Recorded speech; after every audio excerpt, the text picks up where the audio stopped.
आपका स्वागत है तत्व कृष्ण के प्लेटफॉर्म पर। और आज का हमारा शो है डॉक्टर स्टॉक और हमारे साथ बैठे हैं आज के मेहमान doctor Rajeev Krishna. So doctor Rajeev Krishna ji, आज हम आपसे समझना चाहते हैं कैंसर क्या है। तो हमारे दर्शकों को आसान भाषा में समझाइए कैंसर क्या है। देखिए, कैंसर शरीर में अनियंत्रित सेल्स का बढ़ जाना और उस अनियंत्रित सेल्स का शरीर में एक स्थान से दूसरे स्थान पर कहीं भी चले जाना। सामान्यतः इन दो बातों को हम कैंसर कहते हैं। शरीर की कोई भी नॉर्मल सेल्स जब अनियंत्रित रूप से बढ़ने लगती है, जी वह सेल एबनॉर्मल सेल्स हो जाती है।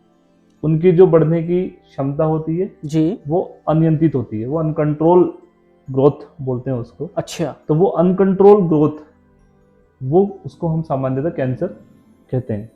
मेरा अगला सवाल है आपसे, क्या हर ट्यूमर कैंसर होता है?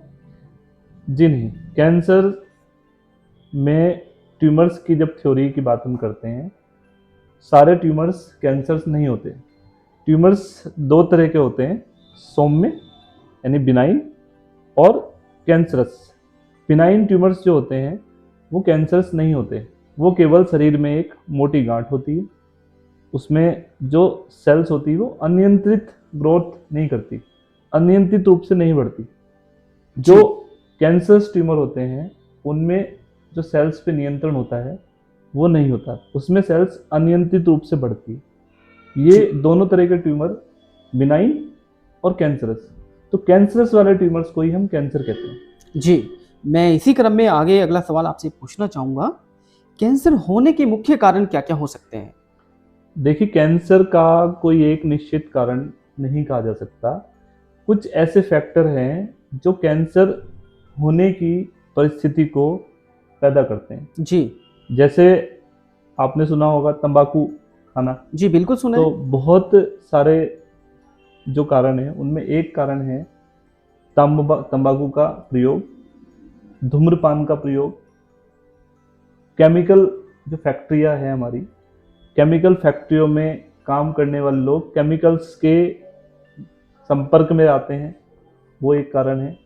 कुछ ऐसे कारण हैं जैसे आनुवंशिक रूप से, जैसे किसी लेडीज को ब्रेस्ट कैंसर है जी। तो संभावना है कि आनुवंशिकी कारणों के चलते उसके आने वाले परिवार में भी किसी लेडीज को अगेन दोबारा से ब्रेस्ट कैंसर हो।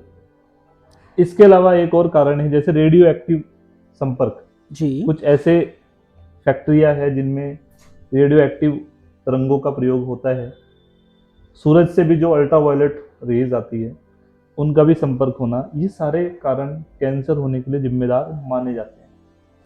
चलिए, आपका बहुत-बहुत धन्यवाद। हम इसी श्रृंखला को आगे बढ़ाएँगे अगली जी। वीडियो में और इसी तरह की हम टॉक अक्सर हम किया करेंगे। सो हमारे साथ वीडियो में बने रहिएगा। यस, कोई क्वेरी है आपकी या इसी क्रम में कोई आपके सवाल होते हैं तो आप कमेंट सेक्शन में ज़रूर छोड़िएगा। थैंक यू, मिलते हैं आपसे नेक्स्ट वीडियो में।